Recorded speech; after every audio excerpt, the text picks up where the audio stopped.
Olá, galera, excelente dia. Espero que todos vocês estejam bem, em casa se cuidando. Hoje nós vamos dar prosseguimento aos nossos estudos, analisando ainda o processo de Guerra Fria, buscando perceber as influências e confluências durante o processo de coexistência, classificado pela historiografia como coexistência pacífica. Na verdade, quando falamos entre meados da década de 50 até mais ou menos o final da década de 60, as relações entre Estados Unidos e União Soviética, na verdade, ficaram meio apaziguadas, ou seja, as tensões elas reduziram. Contudo, isso não quer dizer que os conflitos eles pararam, né, eles cessaram. Na verdade, os conflitos eles se mantiveram, mas as relações ficaram mais diplomáticas, aspas, fecha aspas, entre Estados Unidos e a União Soviética. Sobretudo com a morte de Stalin em 1953, automaticamente nós vamos ver que Nikita Khrushchev ele vai assumir a presidência da União Soviética, no caso. E aí um ponto que merece destaque é que aos poucos, o que o Khrushchev vai fazer? Uma política de flexibilização, de transparência, não só em relação à população da União Soviética, como também em relação ao mundo, porque ele vai mostrar os crimes cometidos pelo Joseph Stalin, e vai buscar tentar findar, podemos até dizer assim, a imagem de líder que o Stalin tinha dentro da União Soviética. Esse processo ficou conhecido na historiografia como desestalinização. Então, o que aconteceu? Foi um momento também de ter essa turbulência, porque uma parte do bloco do leste europeu não aceitou e a outra aceitou esse processo de desestalinização. Tanto que nós vamos ter uma aproximação por parte da Iugoslávia e um distanciamento por parte em relação da China. Merece destaque que também nesse momento, tanto os Estados Unidos como a União Soviética tiveram que enfrentar problemas com as suas alianças.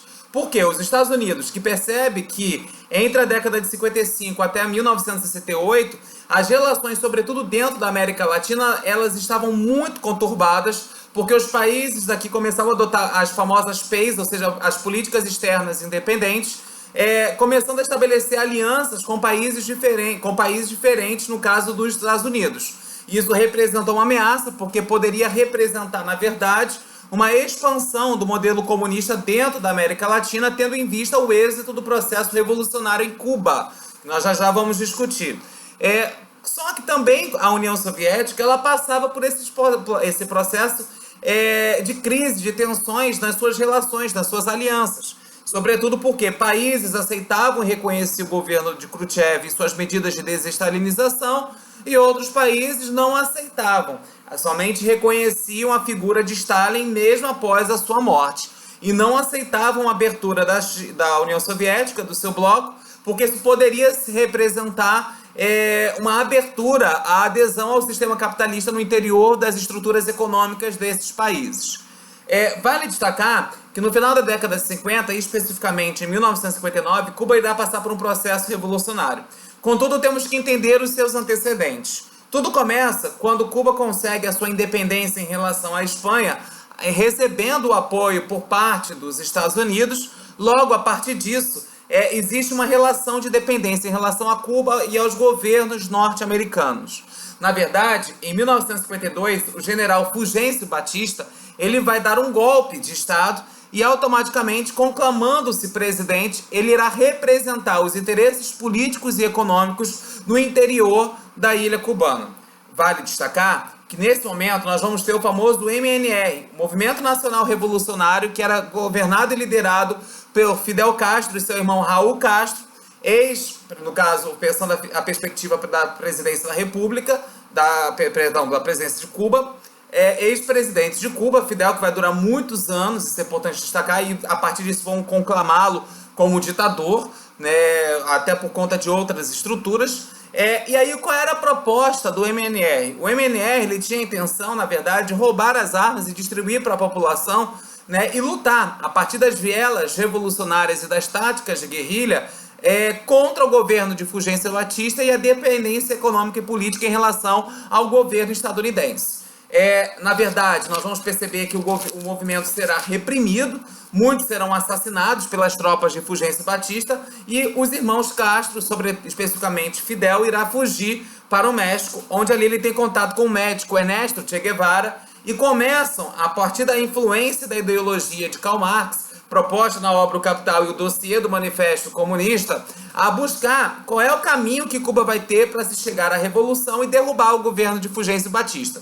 Só que para isso precisava-se ter um exército, e esse exército começou a ter uma adesão em relação às ideias de Fidel Castro, tanto que Fidel Castro ele retorna para Cuba no ano de 1956, escondidos nas montanhas de Sierra Maestra, e a partir dali começa a exercer as técnicas e as táticas que serviriam para utilizar não só como base militar, mas como base ideológica para derrubar o governo de Fulgêncio Batista e estabelecer o socialismo, o comunismo na ilha cubana. Por conta disso, automaticamente, Fulgêncio Batista lhe será derrubado, deposto, pela figura de Fidel Castro, e a partir de então, automaticamente, Cuba será governada pelo presidente Castro. Vale destacar que esse governo revolucionário estabeleceu o processo de reforma agrária, distribuição de terras igualitárias para a população cubana e a nacionalização de empresas estrangeiras e o afastamento de qualquer possibilidade da implementação do sistema capitalista no território cubano. Vale destacar também, pessoal, que inicialmente Cuba se manteve neutra em relação a apoio, seja para os Estados Unidos como para a União Soviética. Contudo, em 1962, Cuba sofre um embargo econômico em relação ao governo norte-americano, o que leva, aos poucos, a ter uma aproximação com relação à União Soviética e a considerar e dar o apoio em troca de ajudas financeiras, econômicas, medicamentosas, humanitárias para a ilha cubana. Nesse momento, no ano de 1961 a 1963, nós vamos perceber que automaticamente Cuba vai ser, os Estados Unidos eles receberão um novo presidente, que será o Kennedy, John Kennedy. O Kennedy ele modifica suas políticas de aliança, suas estruturas, fazendo 2 acordos. Primeiramente, a Aliança para o Progresso, onde ele, temendo o avanço do comunismo, tendo em vista o êxito da experiência revolucionária cubana, ele começa a injetar capital, ajudas medicamentosas, bélicas nos países latino-americanos, diferentes de Cuba. E o Corpo de Paz, que ele reforça a ajuda de alimentos, medicamentos, econômicos para os países mais pobres. Atrelado a isso, sobretudo ao embargo econômico sofrido por Cuba, no ano de 1962 ocorrem novas tensões, sobretudo porque, ao declarar apoio à União Soviética, Cuba deixa com que a União Soviética instale em seu interior mísseis cubanos apontados para bases norte-americanas. Kennedy, utilizando dos meios de comunicação e de informação, declara e denuncia este fato à população norte-americana e ao mundo, o que levou com que houvesse uma troca de ameaças entre Estados Unidos e a própria União Soviética. Este fato levou ao acirramento das tensões entre essas duas potências, o que fez com que os Estados Unidos afirmasse que se a União Soviética não retirasse os seus mísseis da ilha cubana, iria exterminar não somente a ilha cubana, como também o bloco comunista.